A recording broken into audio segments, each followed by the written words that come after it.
Salam, selamat pagi Bapak Ibu yang terkasih di dalam Tuhan Yesus. Bertemu lagi dalam ibadah raya pagi ini. Mari kita akan mulai ibadah kita. Kita mohon Tuhan memimpin ibadah kita ini. Kita pujikan, Kau penolongku, Kau penghiburku. Biarlah Roh Kudus yang memimpin ibadah kita dari awal sampai akhir. Kami perlu pengurapan-Mu Tuhan. Roh Kudus, Engkaulah penolong kami. Inilah doa kami Tuhan. Kami rindu Engkau hadir di tengah-tengah kami.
surga untuk kami menjalani kehidupan kami.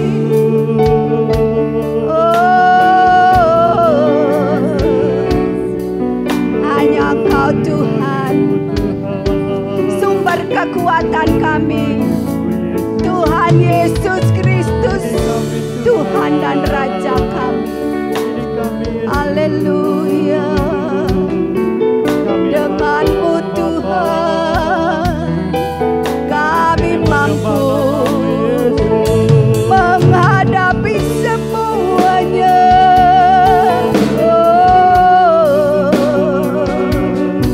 Kami percaya buat kuasa Roh Kudus memberi kami kekuatan melalui setiap permasalahan.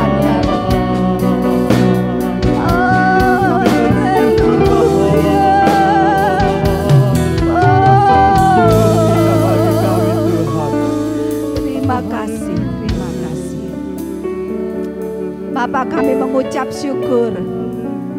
Seminggu lagi Bapak memberi kami kesempatan untuk kami memperbaiki diri kami, mengiring Tuhan. Kami rindu menyembah-Mu. Engkau Tuhan yang kudus, Engkau Tuhan yang maha mulia. Kami mau terus tinggal dalam hadirat-Mu. Kami sembah Engkau yang kudus. Haleluya.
Bapak Ibu yang di rumah, mari kita bersama-sama bersuka cita memuji Tuhan. Kita akan pujikan iring di Kau saja Tuhan, supaya kita menjadi semangat mengiring Tuhan dan tidak menjadi putus asa, sebab besar upah yang menantikan kita. Haleluya. Iring di Kau saja Tuhan, ada damai sepenuh. Iring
puji Tuhan bagi Yesus seluruh kehidupan kita.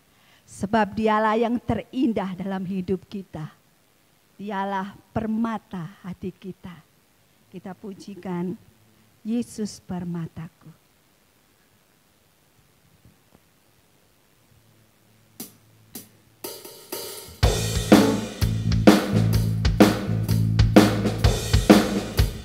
Tuhanku Yesus termulia. Haleluya.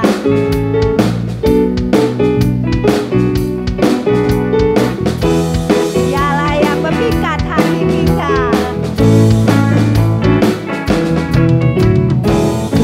Tuhanku Yesus termulia. Tuhanku Yesus yang tercinta. Tiada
Kita akan masuk dalam firman Tuhan. Bapak Ibu, mari persiapkan hati, buka hati, dan konsentrasi.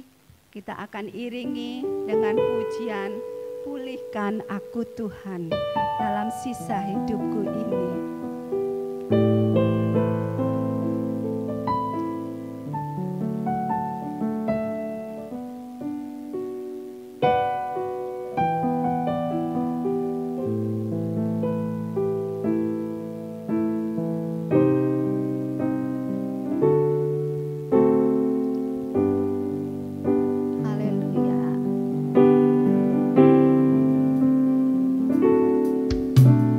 Pulihkan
Bapa di surga, di dalam nama Tuhan Yesus, Tuhan yang memberikan keselamatan di dalam kehidupan kami, Tuhan yang telah mengambil kami sebagai milik pribadinya untuk dimiliki sepenuhnya. Kami mengucap syukur Tuhan Yesus Kristus dengan korban Tuhan yang luar biasa di dalam kehidupan kami, sehingga kami boleh menjadi manusia yang dimerdekakan. Biarlah Tuhan Yesus Kristus keselamatan yang Tuhan berikan di dalam kehidupan kami ini tidak kami sia-siakan. Kami mau Tuhan Yesus Kristus di dalam segenap hidup kami memberikan hanya untuk hormat dan kemuliaan Tuhan Yesus Kristus. Seperti Tuhan berfilosofi, makananku adalah melakukan kehendak Bapa dan menyelesaikan pekerjaannya. Begitu juga kami. Kami mau mengikut Tuhan Yesus Kristus. Kami mau di dalam kehidupan kami mencontoh Tuhan Yesus Kristus. Melalui kebenaran firman Tuhan yang mau kami dengarkan pada saat ini Tuhan. Urapi kami. Lawat anak-Mu yang akan menyampaikan kebenaran firman Tuhan ini. Urapi, penuhi dengan kuasa Roh Kudus. Sehingga di dalam menyampaikan kebenaran firman Tuhan ini, anak-Mu hanyalah merupakan alat, tapi Roh Kudus berkarya, bekerja melalui kehidupan anak-Mu ini. Berkati pemberitaan firman Tuhan ini mulai dari awal pertengahan sampai pada akhirnya. Kami serahkan hanya di dalam nama Putra Tunggal yang mulia, Tuhan Yesus Kristus. Haleluya. Amin. Shalom, Bapak Ibu yang dikasihi Tuhan. Silakan Bapak Ibu mencari tempat duduk yang nyaman untuk mendengarkan kebenaran firman Tuhan ini. Saya berharap Bapak Ibu dalam mendengarkan kebenaran firman Tuhan ini, Bapak Ibu dapatkan secara utuh. Ya, karena kebenaran firman Tuhan ini berkata, umatku binasa karena tidak mengerti firman Tuhan. Itu sebabnya. Dalam waktu beberapa menit ke depan ini, kita persiapkan hati kita yang terbaik, kita berpikir, berperasaan hanya untuk kebenaran firman Tuhan. Dan kami percaya melalui kebenaran firman Tuhan ini, Bapak Ibu terberkati. Firman Tuhan pada saat ini akan berbicara mengenai tanggung jawab dalam kasih karunia untuk mengerjakan keselamatan. Bapak Ibu yang dikasihi Tuhan Yesus Kristus, berbicara mengenai keselamatan, berbicara mengenai kasih karunia, itu tidak pernah terlepas dari berbicara mengenai keselamatan. Karena apa? Di dalam kasih karunia itu memuat keselamatan. Kasih karunia dari bahasa Ibrani-nya disebut ken, bahasa Yunani-nya disebut karis. Adapun kasih karunia memiliki beberapa kebenaran. Kebenaran yang pertama yaitu kasih karunia adalah suatu pemberian yang bernilai dan dibutuhkan. Kenapa kasih karunia disebut suatu pemberian yang bernilai? Karena Bapak Ibu, biarpun kita memiliki semuanya yang ada di dunia ini, biarpun kita memiliki semua yang bernilai di dunia ini, tanpa kasih karunia, itu percuma. Tuhan Yesus berkata, apa gunanya kamu memiliki seluruh harta dunia ini jikalau jiwamu binasa? Disinilah Bapak Ibu, kasih karunia menjadi nilai yang tertinggi di dalam kehidupan manusia. Kasih karunia juga dibutuhkan di dalam kehidupan manusia. Artinya apa? Kasih karunia adalah suatu kebutuhan yang mutlak. Kasih karunia adalah satu kebutuhan yang tidak bisa ditunda. Kasih karunia adalah satu kebutuhan yang harus dipenuhi. Kapan kasih karunia itu dipenuhi? Sekarang ini juga. Pada saat Bapak Ibu mendengarkan kebenaran firman Tuhan ini, kasih karunia harus dipenuhi saat ini juga. Kasih karunia tidak bisa ditunda. Kenapa Bapak Ibu? Kenapa? Karena kita tidak pernah tahu kapan kita mati. Kita tidak pernah tahu seberapa panjang usia kita. 1 jam ke depan kita bisa saja dipanggil Tuhan. 5 jam ke depan, besok, atau 1 minggu lagi, tidak ada yang tahu. Itu sebabnya yang disebut kasih karunia menjadi kebutuhan untuk saat ini. Yang kedua, kasih karunia adalah suatu pemberian yang diberikan dari pihak yang tinggi derajatnya atau tinggi statusnya kepada pihak yang berderajat atau berstatus lebih rendah. Kalau ditarik satu garis lurus Bapak Ibu, kasih karunia yaitu dari atas ke bawah. Dari atas ke bawah. Kalau pemberian itu dari bawah ke atas, itu disebut persembahan atau upeti. Jadi di dalam hal ini, Tuhan yang bertindak, Tuhan yang dari sorga, turun ke dunia untuk memberikan pertolongan kepada manusia, untuk memberikan kasihnya kepada manusia. Itu yang kedua. Yang ketiga, kasih karunia adalah suatu pemberian yang tidak memandang kelayaan si penerima pemberian. Artinya kasih karunia itu idenya Tuhan. Kasih karunia itu hanya pikiran Tuhan semata-mata. Dan manusia sama sekali tidak memiliki ide untuk kasih karunia ini. Itu artinya yang ketiga. Dan arti yang keempat, kasih karunia adalah suatu pemberian tanpa harus membayar atau memenuhi syarat tertentu.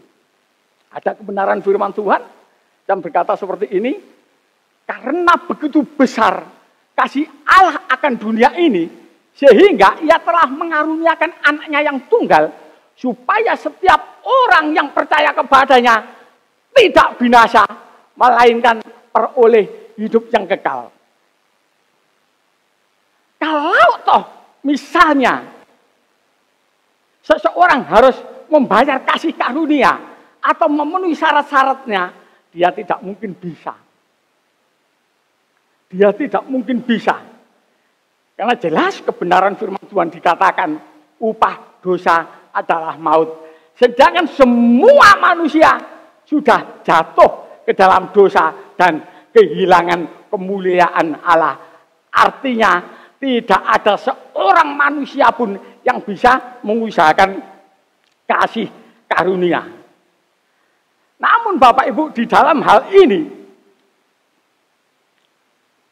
manusia harus merespon kasih karunia tersebut.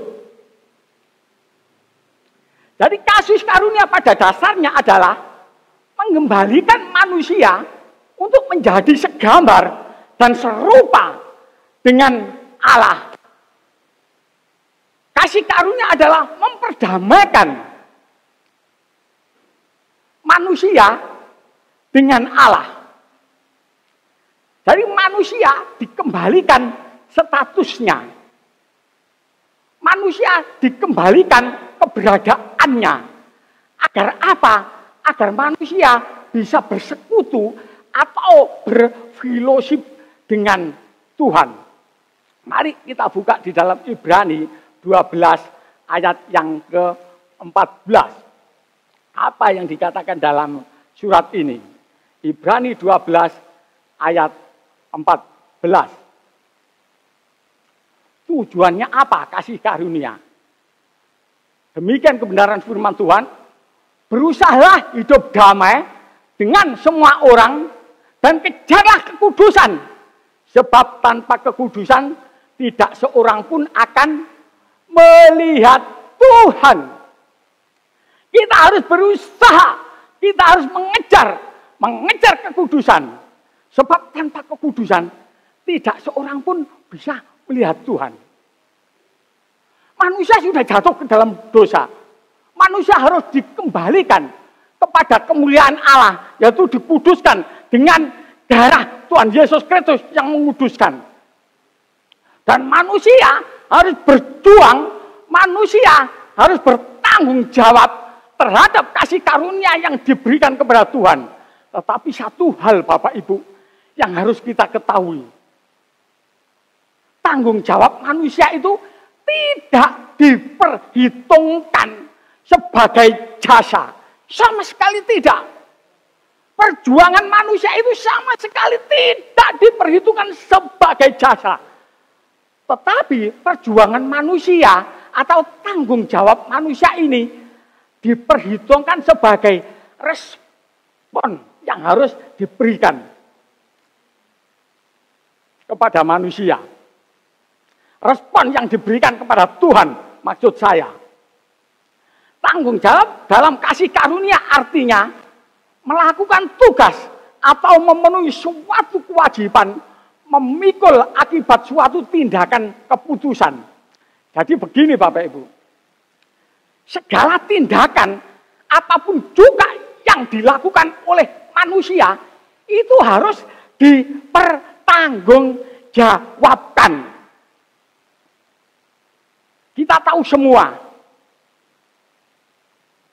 pada saat manusia membuka mata, diciptakan oleh Tuhan, manusia sudah diperhadapkan pada tanggung jawab. Tanggung jawab itu antara lain adalah usahakanlah, kerjakanlah. Ya, disuruh mengolah, manusia disuruh mengusahakan, kuasailah, taklukkanlah. Itu adalah bentuk-bentuk tanggung jawab yang diberikan Tuhan kepada manusia. Dan manusia harus merespon dalam hal ini. Bapak Ibu, memang ada satu pengajaran yang mengajarkan bahwa kasih karunia itu diberikan kepada siapa yang mau diselamatkan dan tidak diberikan kepada siapa yang tidak diselamatkan. Memang ada pengajaran seperti itu, tetapi saya rasa pengajaran seperti ini adalah pengajaran yang fatalistik. Kenapa Bapak Ibu? Karena terus terang manusia diciptakan oleh Tuhan itu juga diberikan kehendak bebas di dalam hidupnya. Kehendak bebas artinya manusia itu bisa memilih atau tidak. Disinilah luar biasanya kehendak bebas itu. Kehendak bebas ini untuk menjadikan manusia bertanggung jawab, merespon mana yang harus diperjuangkan atau mana yang tidak. Tujuan manusia diberikan kehendak bebas oleh Tuhan untuk bertanggung jawab. Tujuan manusia untuk merespon kasih karunia tersebut adalah agar manusia bisa menjadi sempurna di dalam hidupnya. Jadi apa saja respon yang diberikan Tuhan kepada manusia itu akan membentuk manusia itu menjadi sempurna. Contohnya, Tuhan berkata, lebih mudah seekor onta untuk masuk ke dalam lubang jarum. Terus yang lainnya, Tuhan, sedikit sajakah orang yang diselamatkan. Tuhan berkata, berjuanglah untuk masuk melalui jalan yang sempit. Dan Tuhan juga berfirman, banyak yang dipanggil, tetapi sedikit yang dipilih. Ayat-ayat firman Tuhan ini menunjukkan kepada kita bahwa kita dihadapkan pada satu pilihan. Kita dihadapkan pada satu pilihan untuk memilih mana yang harus kita pilih. Di situ Bapak Ibu. Kasih karunia tanpa tanggung jawab. Menurut saya ini Bapak Ibu, kasih karunia tanpa tanggung jawab merupakan penyesatan. Kenapa? Karena kita harus tahu dulu. Kita harus tahu dulu. Di dalam kasih karunia itu ada keselamatan. Keselamatan adalah usaha Tuhan untuk mengembalikan manusia rancangan semula sebelum manusia jatuh ke dalam dosa, seperti Adam dan Hawa sebelum jatuh di dalam dosa. Nah, di sini akan terjadi suatu proses untuk menjadikan pengharapan itu yang pasti. Maksud saya begini Bapak Ibu. Kenapa kita harus merespon kasih karunia itu? Karena di dalam kasih karunia ada keselamatan. Keselamatan itu bukannya terhindar dari neraka dan diperkenan masuk surga. Itu bukan keselamatan. Kalau dianalogkan dengan seorang yang sedang belajar, belajar adalah bukan untuk menjadi sarjana. Tetapi sarjana itu merupakan buah daripada keselamatan. Buah daripada belajar maksud saya. Begitu juga keselamatan adalah bukan terhindar dari neraka dan masuk surga. Tetapi surga itu adalah buah daripada keselamatan. Jadi kalau seseorang mau menjadi sarjana, maka orang tersebut harus belajar. Belajar artinya belajar mengajar dan diajar. Artinya dari yang tidak bisa menjadi tidak bisa, menjadi bisa. Dari yang tidak tahu menjadi tahu. Dari yang tidak cakap menjadi cakap. Dari yang tidak pinter menjadi pinter. Dan akhirnya dihadapkan pada satu ujian dan dia berhasil menjadi sarjana. Begitu juga di dalam keselamatan Bapak Ibu, pengertian keselamatan. Keselamatan adalah usaha Tuhan. Maka untuk mencapai surga, seseorang harus dididik dulu. Melalui proses dulu untuk menuju surga tersebut. Harus melalui pengadilan. Di dalam menghadapi jalan yang sempit, apa yang harus kita lakukan? Di dalam menghadapi tantangan, apa yang harus kita kerjakan? Di dalam menghadapi persoalan, bagaimana sikap kita? Itu nanti menentukan di dalam pengadilan sehingga kita meraih kerajaan surga. Jadi kerajaan surga itu adalah buah daripada keselamatan. Keselamatan di dalam hidup manusia tidak bisa tidak. Harus dialami. Dan keselamatan jangan sampai diyakini Bapak Ibu. Karena pada saat seseorang meyakini keselamatan, itu masih ada di dalam keadaan gambling. Saya yakin bahwa di dalam Tuhan Yesus Kristus saya diselamatkan.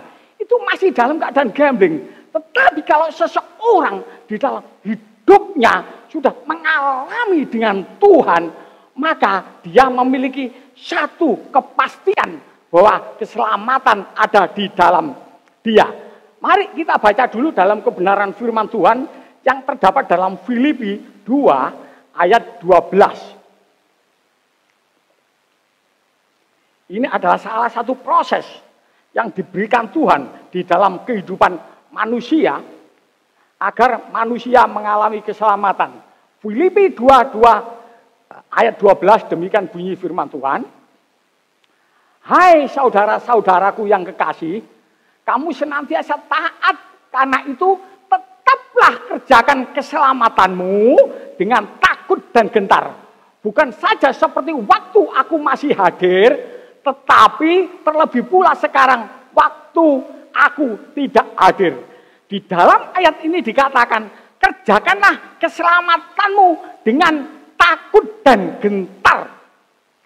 Untuk mengerjakan keselamatan harus dikerjakan dengan takut dan gentar. Takut di dalam bahasa aslinya disebut phobos. Phobos itu adalah ketakutan yang amat sangat. Dan gentar di dalam bahasa aslinya adalah tremos. Artinya dengan gemetar orang mengerjakan ketakutan, mengerjakan keselamatan tersebut. Dengan gemetar atau dengan trembling istilahnya Bapak Ibu. Kalau keselamatan harus dikerjakan dengan takut dan gentar, maka di sini seseorang akan mengalami keselamatan dengan satu kepastian yang terdapat dalam 2 Korintus 13 ayat 5. Tolong dibaca 2 Korintus 13 ayat 5.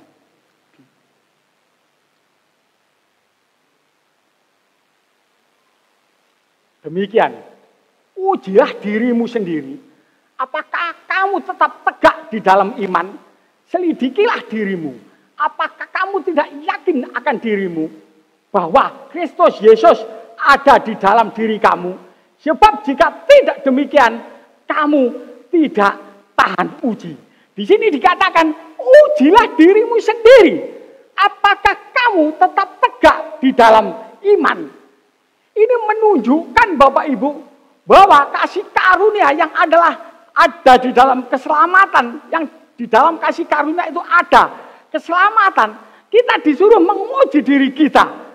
Apakah kita tetap setia kepada Tuhan? Apakah kita mengerjakan keselamatan tersebut dengan takut dan gentar? Nah, ini merupakan tanggung jawab Bapak Ibu ya. Di dalam kasih karunia, di dalam keselamatan itu banyak sekali ayat-ayat firman Tuhan yang mengatakan kita harus bertanggung jawab. Tolong ditampilkan Roma 14:12. Roma 14 ayat yang ke-12. Di sini adalah tanggung jawab manusia. Demikianlah setiap orang di antara kita akan memberi pertanggungan jawab tentang dirinya sendiri kepada Allah. Lalu kita buka ya dengan jelas Bapak Ibu di dalam 2 Korintus 5 9 sampai 10. Banyak sekali ayat-ayat yang menyuruh manusia untuk bertanggung jawab mengerjakan keselamatan. 2 Korintus 5 ayat 9 sampai 10. Demikian bunyi firman Tuhan. Sebab itu juga kami berusaha, baik kami diam di dalam tubuh ini, maupun kami diam di luarnya, supaya kami berkenan kepadanya. Ayat 10. Sebab kita semua harus menghadap tahta pengadilan Kristus, supaya setiap orang memperoleh apa yang patut diterimanya, sesuai dengan yang dilakukannya dalam hidupnya ini, baik ataupun jahat. Di sini sangat jelas Bapak Ibu ya, sangat jelas bahwa di dalam kehidupan ini manusia harus merespon dengan tanggung jawab seluruh kehidupan ini kepada Tuhan. Tuhan berkata Bapak Ibu, yang paling esensi di dalam kehidupan manusia, setiap kata yang kamu katakan itu akan dipertanggungjawabkan. Dikatakan seperti itu. Bapak Ibu, ada satu pujian yang sangat memberkati di dalam hidup saya. Bagaimana kita meresponi kasih karunia tersebut.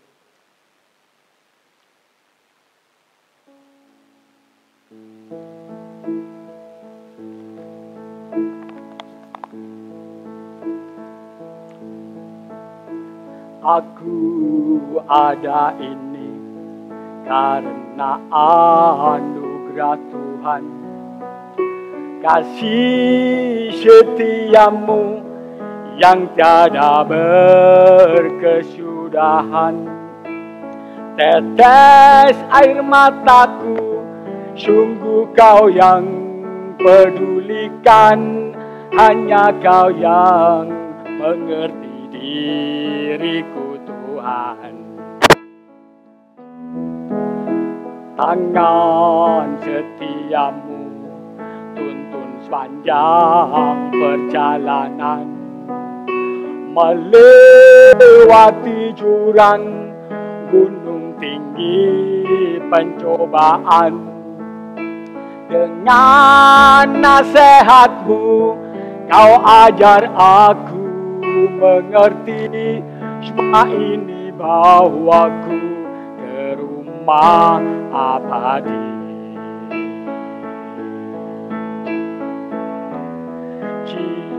Jiwaku memuji keagungan pribadimu Tuhan. Ku kagum akan hikmatmu, sempurna kekuatanmu.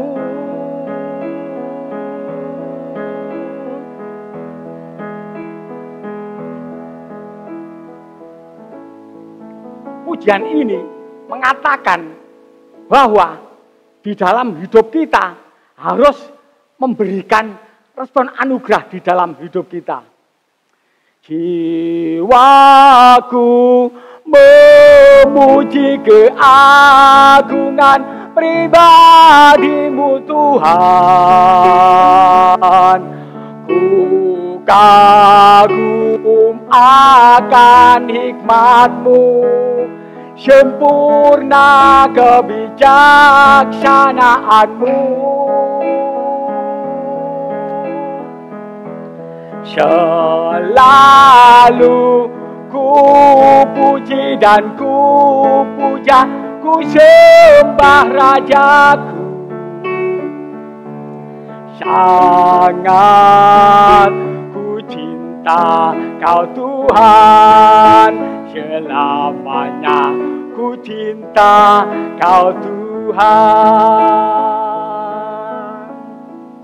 Tidak bisa tidak, melalui karya keselamatan Tuhan yang luar biasa di dalam kehidupan kita, maka kita harus senantiasa memberikan yang terbaik kepada Tuhan. Yang terbaik kepada Tuhan artinya terbaik menurut versinya Tuhan. Terbaik menurut Tuhan Yesus Kristus.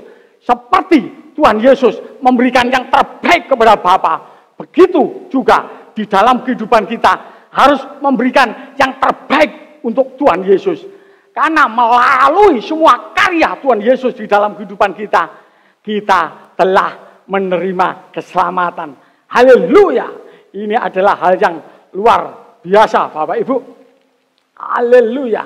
Tuhan Yesus memberkati. Di dalam kehidupan manusia ini, kita diajarkan oleh Tuhan Yesus Kristus bagaimana untuk meresponi keselamatan tersebut dengan benar. Adalah kita harus menundukkan diri. Kejadian 2 ayat 16 sampai 17. Kita baca Kejadian 2 ayat 16-17. Tanggung jawab manusia untuk memenuhi, menaklukkan, mengusahakan dan memelihara taman di dalam bumi. Tetapi ada tanggung jawab yang lebih berat, yaitu menundukkan diri, menaklukkan diri sendiri. Demikian bunyi firman Tuhan. Lalu Tuhan Allah memberi perintah ini kepada manusia. Semua pohon dalam taman ini boleh kau makan buahnya dengan bebas. Tetapi pohon pengetahuan tentang yang baik dan yang jahat itu jangan kau makan buahnya. Sebab pada hari engkau memakannya, pastilah engkau mati. Ini sebetulnya adalah tanggung jawab yang terberat di dalam kehidupan manusia. Tetapi sayang, melalui semuanya itu manusia kalah. Adam kalah, ya. Adam tidak menundukkan diri kepada Allah, tetapi dia lebih meresponi iblis. Dan ada lagi Bapak Ibu, sebuah tanggung jawab manusia di dalam dunia ini yang terberat adalah menundukkan diri. Jika manusia menundukkan diri, pasti dia bisa mengalahkan iblis. Di samping Tuhan mengajarkan kepada kita untuk menundukkan, untuk mengelola seluruh dunia ini, tetapi kita juga diajarkan Tuhan untuk menaklukkan yang metafisik. Dalam hal ini adalah iblis atau Hilal bin Sakar. Jadi di dalam hal ini, Bapak Ibu, Tuhan Yesus memberitahukan kepada kita, Tuhan Yesus mengajarkan kepada kita, kalau kita mau dengan sempurna mencapai keselamatan tersebut, maka kita harus benar-benar mengikuti karya dan teladan Tuhan Yesus Kristus. Ada satu hukum yang tidak terbantahkan di dalam kebenaran firman Tuhan. Ada di dalam Galatia 6-7. Tolong dibuka Galatia 6-7. Di sini dengan tegas dinyatakan apa yang harus diperbuat oleh manusia untuk menyenangkan hati Tuhan. Jangan sesat. Di sana dikatakan jangan sesat. Kelanjutannya, Allah tidak membiarkan dirinya dipermainkan. Karena apa yang ditabur orang itu juga yang akan dituai. Jadi ini benar-benar memberitahukan kepada kita, jika kita tidak merespon kebenaran firman Tuhan, maka kita di sini dinyatakan sesat. Sebab apa yang ditabur orang itu yang akan dituai. Jadi kita harus merespon kebenaran tersebut. Kalau manusia merespon ini Bapak Ibu, sama sekali tidak menghilangkan keselamatan yang didasarkan pada kasih karunia. Sama sekali tidak. Tapi dengan respon ini semakin mengangkat bahwa kasih karunia adalah yang termahal di dalam hidup manusia. Itu Bapak Ibu. Jadi ini adalah kebenaran yang luar biasa dan harus tetap diingat. Tanggung jawab manusia ini tidak diperhitungkan sebagai jasa di dalam keselamatan, hanya sebagai respon untuk menanggapi korban Tuhan di dalam kehidupan kita. Itu sebabnya di dalam kehidupan kita harus mengerjakan keselamatan dengan takut dan gentar. Bertobatlah sebab kerajaan sudah dekat. Banyak sekali ayat-ayat yang menyuruh manusia untuk bertobat. Kita buka ayat yang luar biasa di dalam Roma 2 ayat 5-8. Ini cukup panjang ayatnya dan ini harus kita baca.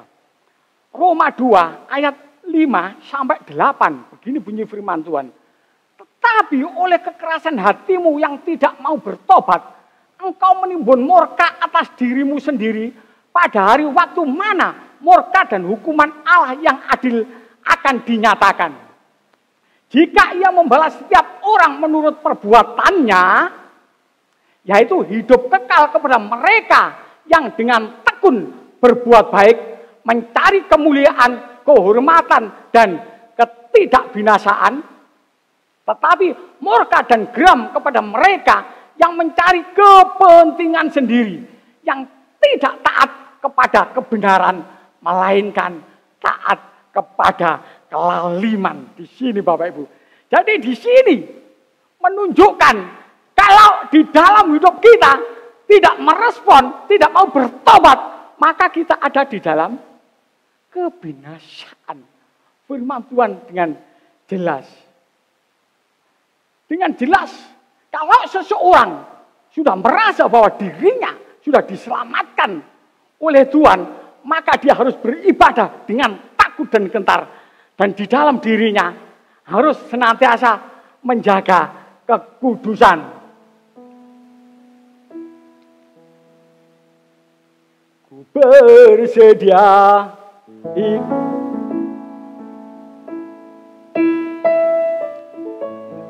hidup kudus tak bercela, takkan lagi dalam percintaan dunia. Ajarku berpikir seperti dirimu. Bawaku Tuhan dalam perjuanganmu.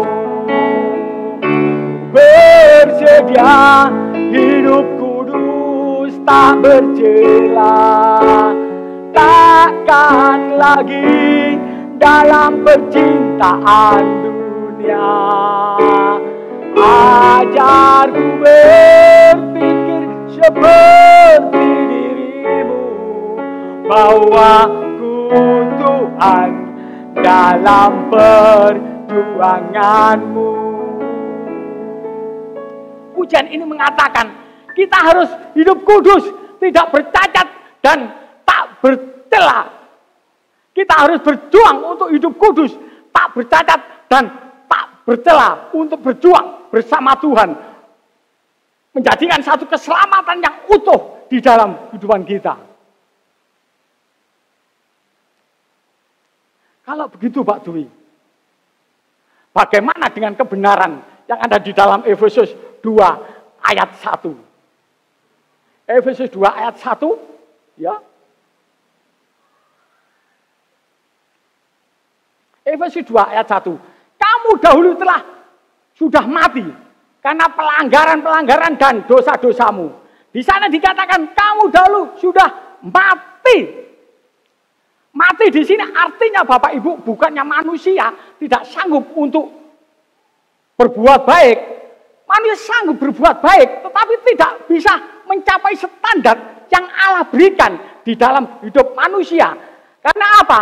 Karena di dalam kebenaran firman Tuhan, yang lainnya juga dikatakan dalam Roma 3 ayat 23, di sana dikatakan manusia telah berdosa dan kehilangan kemuliaan Allah.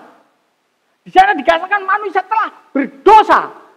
Dosa artinya hamartia, meleset dari sasaran.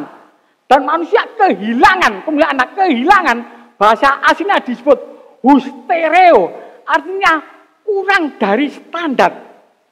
Jadi kalau manusia dikatakan mati, bukan berarti dia mati seperti hewan tidak bisa melakukan satu kebaikan, tetapi mati di sini yaitu manusia di dalam kesuciannya tidak sanggup mencapai standar yang diberikan oleh Tuhan.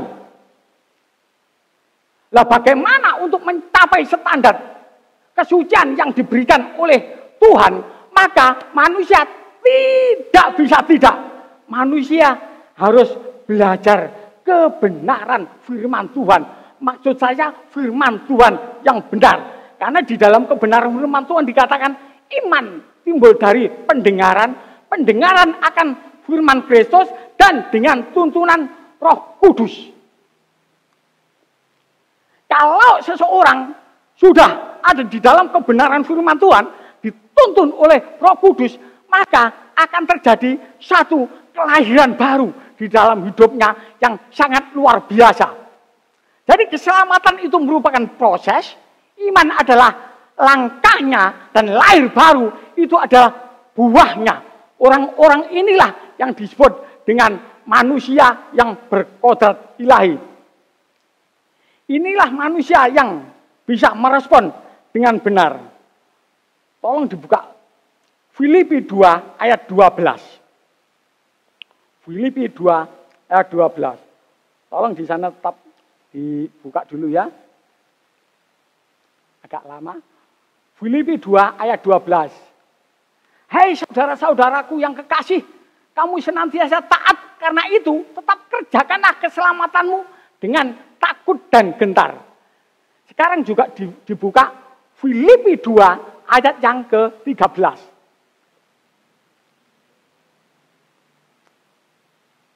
Filipi 2 ayat 13.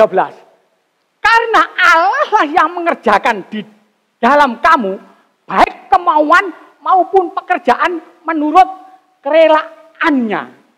Di sana di Filipi 2 ayat 12 ada kata mengerjakan, begitu juga Filipi 2 ayat 13 di sana ada kata mengerjakan. Kata mengerjakan di Filipi 2:12 di sana artinya kartegesisti. kartegeseste. Di sana mempunyai arti mengerjakan, menyelesaikan atau mencapai. Kalau kata mengerjakan dalam Filipi 2:13 di sana dikatakan energon atau energi, ya. Di sini artinya digunakan, menaruh atau memberi daya. Jadi Bapak Ibu, manusia yang mengerjakan, tetapi Allah yang memberi daya, yang memberi kekuatan, itu Allah. Ini adalah cara kerja Allah yang luar biasa, cara kerja Allah yang bekerja sama dengan manusia. Manusia hanyalah merespon, tetapi semuanya dilakukan dan dikerjakan oleh Allah. Manusia mengerjakan, manusia menyelesaikan, manusia mencapai, tetapi yang memberi daya, yang memberi kekuatan adalah Allah sendiri. Kebenaran ini sangat luar biasa, Bapak Ibu. Biarlah kebenaran ini memberikan kekuatan di dalam hidup kita. Kalau kita menghadapi masalah, tantangan, persoalan apapun, kita akan sanggup karena di dalam diri kita ada Allah yang hidup, yaitu Tuhan Yesus Kristus. Bapak Ibu yang dikasihi Tuhan Yesus Kristus, jangan lupa kita harus tetap ingat bahwa kasih karunia yang memuat keselamatan di dalam Tuhan Yesus Kristus itu sifatnya adalah pasif. Artinya adalah semuanya dikerjakan oleh Tuhan Yesus. Manusia tidak ikut-ikut. Tapi di dalam kehidupan manusia, Tuhan juga memberikan satu keselamatan yang aktif.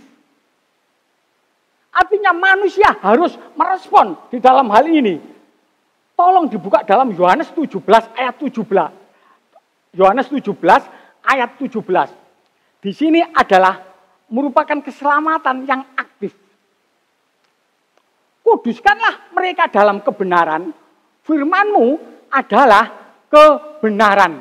Loh Pak Dwi, apakah kita dikuduskan atau dibenarkan oleh darah Tuhan Yesus ataukah oleh firman? Dua-duanya.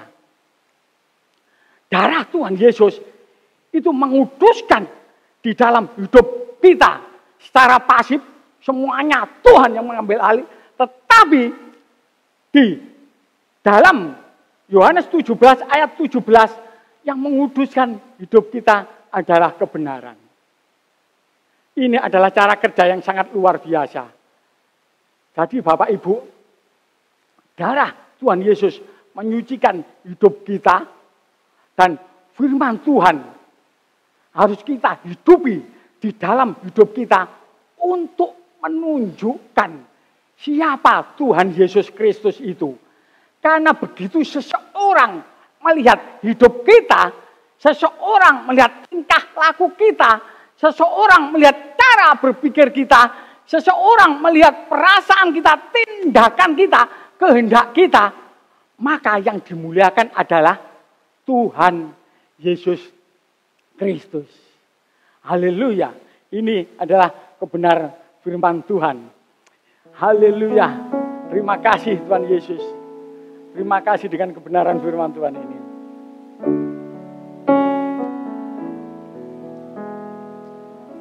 Tuhan, perkenankan aku selalu ada di samping-Mu.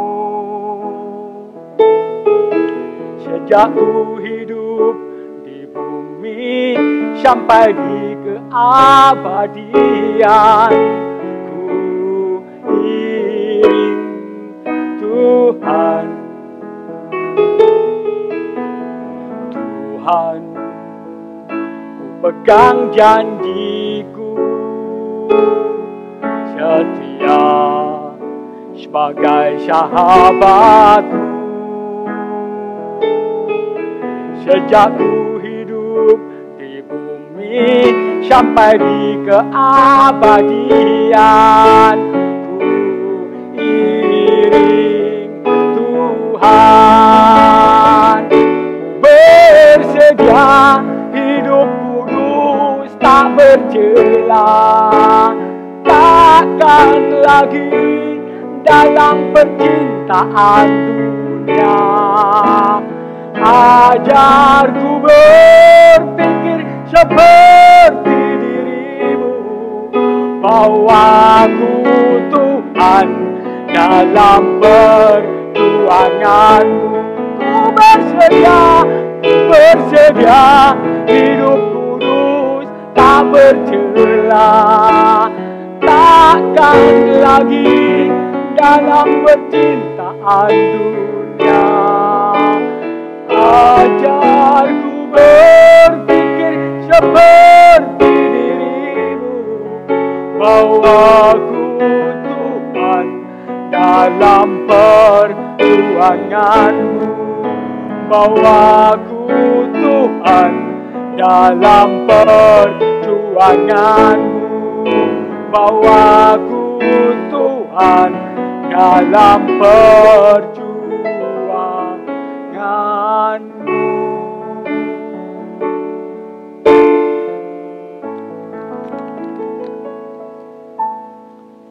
Haleluya Tuhan Yesus. Kami mengucap syukur dengan kebenaran firman Tuhan ini.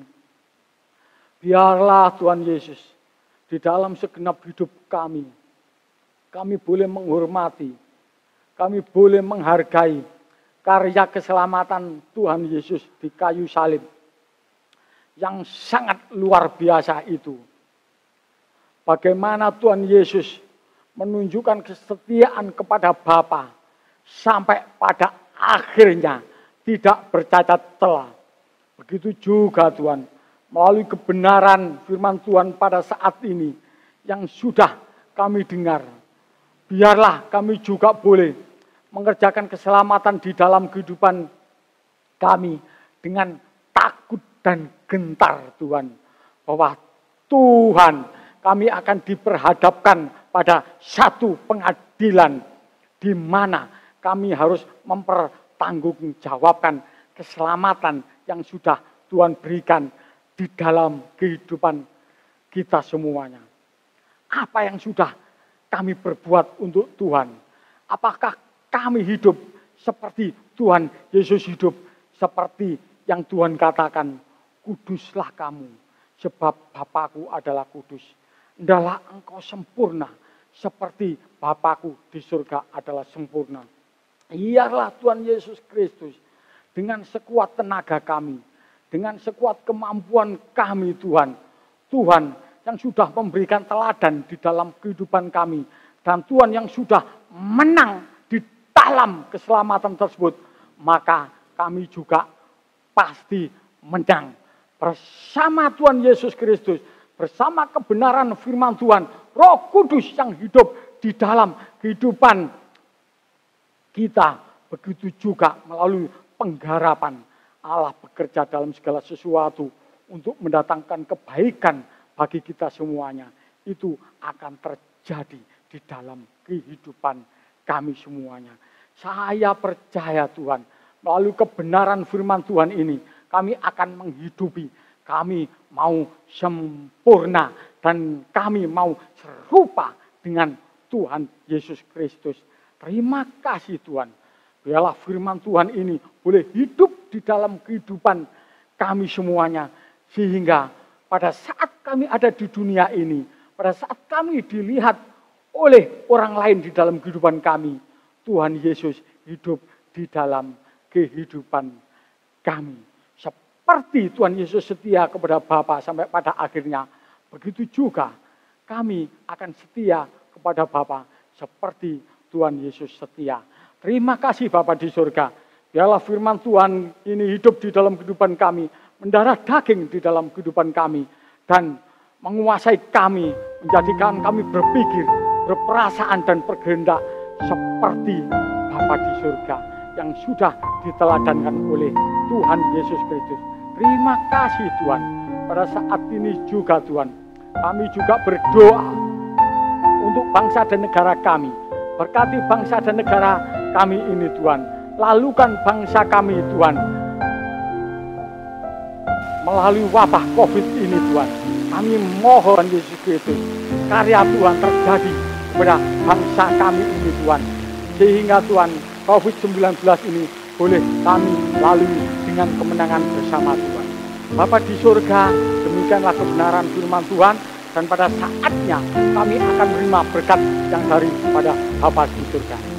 Biarlah damai sejahtera yang daripada Bapa, cinta kasih daripada Putra Tunggalnya, Tuhan Yesus Kristus, dan penghiburan daripada Roh Kudus ada di dalam kehidupan kita semuanya, mulai hari ini sampai selamanya, sampai Maranatha datangnya Tuhan Yesus yang kedua kalinya, didapati kami tetap setia.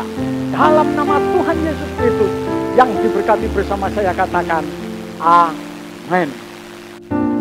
Bapak Ibu, kita telah mendengarkan firman Tuhan yang memberkati kita semua. Selanjutnya saya akan menyampaikan pengumuman kegiatan di gereja kita, GSJA Peniel dan GSJA Anugerah Kemendung. Setiap pagi di gereja kita ada mimbar gemar online yang ditayangkan di channel YouTube, channel GSJA Peniel setiap jam 6 pagi dari hari Senin sampai hari Sabtu. Setiap pagi jam 6 ada mimbar gemar online. Saya harap semua Bapak Ibu bisa mengikuti di YouTube channel GSJA Peniel. Kemudian kita akan bertemu lagi minggu depan di ibadah online juga pada jam 9 pagi ada ibadah raya. Setiap jam 9 pagi pada hari Minggu ada ibadah raya. Bapak Ibu, saya himbau untuk kita semua mengikuti ibadah online ini, karena kita masih belum bisa beribadah di gereja karena situasi yang belum memungkinkan. Kemudian jam 10.30 ada ibadah Peniel Kids untuk anak-anak kita sekolah minggu. Saya menghimbau Bapak Ibu bisa mendorong putra-putrinya untuk mengikuti ibadah Peniel Kids ini juga di channel YouTube GSJA Peniel ya Bapak Ibu, supaya anak-anak kita juga mendapat pelajaran firman Tuhan yang membimbing mereka, memberikan mereka pengajaran yang benar dari mereka kecil, dari mereka anak-anak. Mari kita mendorong mereka, memberikan warisan yaitu firman Tuhan untuk kehidupan kekal anak-anak kita. Ya Bapak Ibu, mari kita semua berpartisipasi untuk kita selalu mengikuti ibadah-ibadah via YouTube ini. Saya juga tetap menghimbau Bapak Ibu untuk tetap hidup sehat, mengikuti protokol kebersihan ya, tetap menjaga walaupun sudah tidak ada PSBB, tapi kita harus tetap menjaga kebersihan supaya kita semua tetap dalam keadaan sehat sampai waktu yang memungkinkan kita bertemu kembali. Demikian Bapak Ibu pengumuman yang